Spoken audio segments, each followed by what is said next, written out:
We're still talking about risky business though. So we want to continue from there. And we have a few more cases of risky business before we get out of this topic. Such as selling milk that's still in the udders, and selling fish and birds before catching them, or selling onions before pulling them out, or selling the juice that's still in the grapes, and selling the wool that's still on the backs of the sheep before cutting it off. Also, selling the non-existent. That's risky, like a planned house, so it hasn't been built yet, or a condo, or the harvest of the next year. Some farmer's out on his luck and he says, I'll sell you the harvest of next year. It's not even in yet. That's not valid. And one example that's important is paying for a meal to be prepared and then to leave the session before receiving the meal. Paying for a meal to be prepared and then leave the session before receiving the meal. That will be counted as buying something that doesn't exist. The important part here, which is going to make it haram, is leaving the session before receiving the meal. Along with the word paying for it, you paid for it. So not just you ordered it, that's different. If you went into the store and you ordered the meal and you didn't pay for it, and then they told you, okay, 15 minutes, and then you left out, there's nothing haram here. And then you're just going to come back and get the meal when it's done and pay for it and go. That's fine. Problem is when you go into the store, you order the meal, you pay for it, and then you leave. That's invalid. You leave before getting what you paid for. And it doesn't even exist, though. Not just you didn't get what you paid for also. That's not even enough. It's not just you left without getting what you paid for. You paid for something that doesn't exist, and then you left the session. That's the problem. So if you want to pay for it and it doesn't exist, stay in the session so that it's all connected. Then you pay for it, you sit down, like if you went to Saad, if you went there, you paid for a meal, it doesn't exist yet, and then you sat there and waited for your meal to be done, and then he brought you your meal. That's fine. But if it's a Chinese store with bulletproof glass, then you don't go in there, pay for it, order your food, pay for it, and then leave out the Chinese store and then come back. So it's invalid to pay for a meal to be prepared and then leave the session before receiving the meal. Except in the case of the salam contract that we talked about.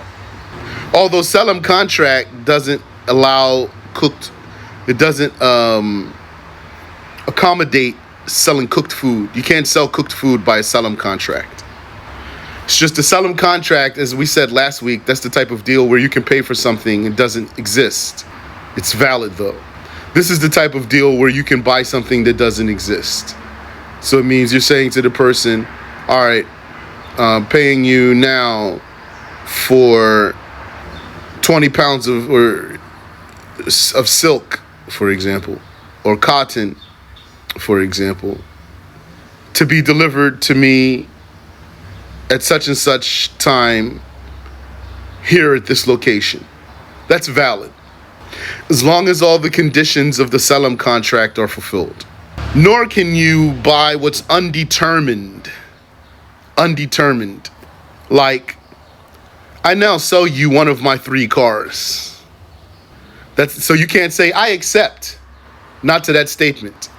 That statement alone, when he says, I sell you one of these 3 cars, you can't say, I accept. Or selling for one price or another. That's not valid. Like to say, I'll sell it to you for $1,000 cash or $2,000 credit. You can't say, I accept. You need to pick one. Therefore, it is not valid to be hired for a percentage of the yield, like we talked about. Except when it comes to date palms and grapevines, just those. Nor is it valid to be hired for, to be paid whatever exceeds a certain profit, according to a Shafi'i, meaning someone says to you, I'll hire you to sell these units. You make $100 and give it to me. Whatever is more than that, you can keep it. It's your business. But I don't care what you do. You just put $100 in my pocket. So that means that your salary starts from, your salary is whatever exceeds a certain amount of profit. So according to a Shafi'i, that's not valid. But according to some scholars, that's valid. You gave him 100 units. You told him, I want $100 from these 100 units. I want $100. My price is $100. You keep the extra. According to a Shafi'i, that's not valid. According to other scholars, it's valid. So it became clear here from this paragraph that one needs to know exactly what he's agreeing to. Nor can you buy the unknown. So first we said, not first, but we previously said the non-existent, you can't buy it. And then we said the undetermined, unspecified, you can't buy that. Now we're talking about the unknown. And all of these overlap though. In a way, they could be the same thing. I just broke them into different cases. But it's possible to lump them all together as one thing. The unknown, like I sell you whatever is in this box. You cannot say, I accept. Yeah. Like, who does that? Storage Wars. To sell you whatever is in the storage. Or, I buy it for 1,000 dinars and dirhams. I'll buy such and such for 1,000 dinars and dirhams. That's not valid. Dinars are golden coins, dirhams are silver coins. So if the price was 1,000 dinars and dirhams, that's invalid. Yes, and also, we're talking about the unknown here. A case where something can be unknown is when you're giving a reward. Giving a reward. The work can be unknown and the worker can be unknown. It's valid. So if you said, whoever finds my cat gets $1,000. There's a reward of $1,000 for whoever finds my cat. So then somebody maybe one day is going to knock on your door saying, I have your cat here. So then you can't say to him, well, I don't know who you are and I don't even know how you got this cat. Now, in this case, the worker can be unknown and the work can be unknown. Also, it's not permissible to sell something that apparently cannot be delivered. You don't have any apparent means to deliver it. You don't have any apparent means to deliver it. Like a runaway horse. Or hijacked land, or hijacked house. So let's say you had some land with a cabin. It's yours, you own it. And then you came to your property one day to find there some hillbillies with shotguns. And they said, we don't know, this is our house now. So can you sell it? It's still your house, really. It's still your house. But can you now sell it? Not if there's no apparent way for you to be able to deliver that house. You can't sell it, even though it's yours. Yes, unless you can sell it to someone who can do it. If you can sell it to someone who can clear them out without a big expense, you can sell it.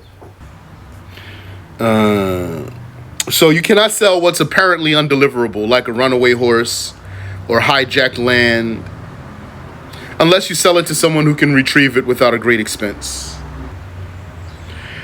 And also, you cannot sell insurance. That's risky. We spoke about that before. And what's the base that motivates people to do insurance? It's lack of relying on God. It's because they don't have reliance on God. For a kafir, that's unquestionable. It does say, yeah, for a kafir would say, what does God have to do with this? But the Muslim knows that everything is from Allah. Everything is destined. So I'm going to pay you every month just in case I get into an accident. Maybe I won't even get into an accident.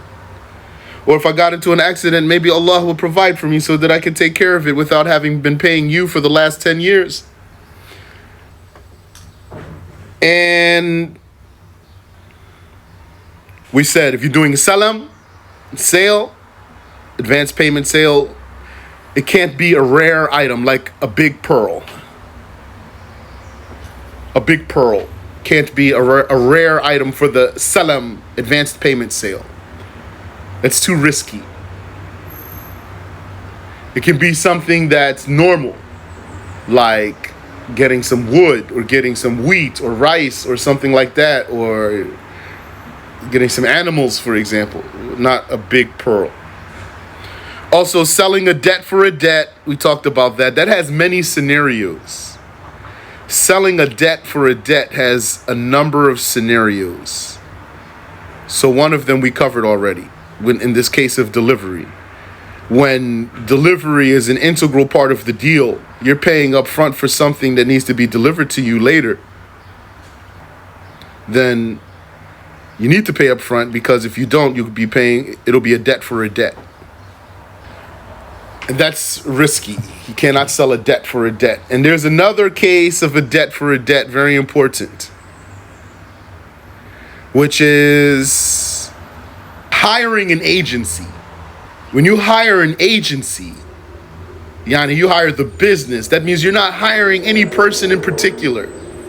When you hire an agency to get a job done, you have to pay up front.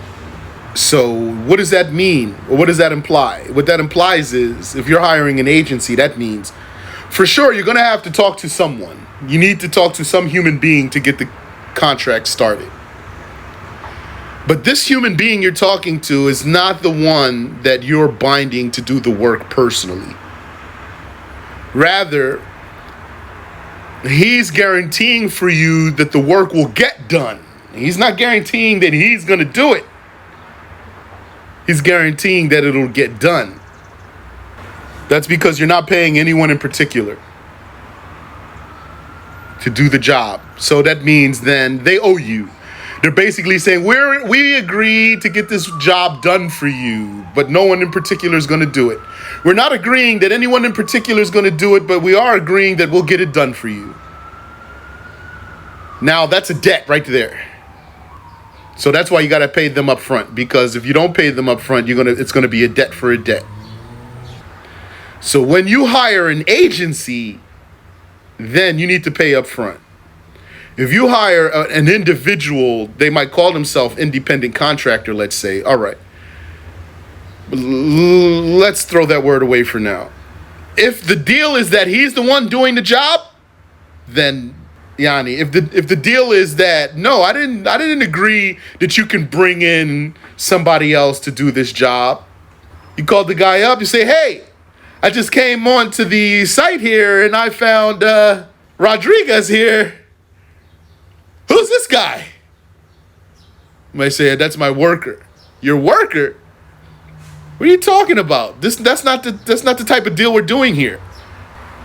You're supposed to be here on this site doing this work. So then this one, when you're hiring someone to do the job himself, you can pay him later. You can pay him in installments. That's fine. And also, you cannot sell with a contingency, meaning a condition. Contingency here means a condition. So you can't say, I'll sell you this if my father comes home. That's not valid. If someone says, I'll sell you this if my father comes home, you can't say, I accept. Just tell him, take off that part, if my father comes home. Remove that. Just say, I sell you this. And then if he says, I sell you this, now you can say, I accept.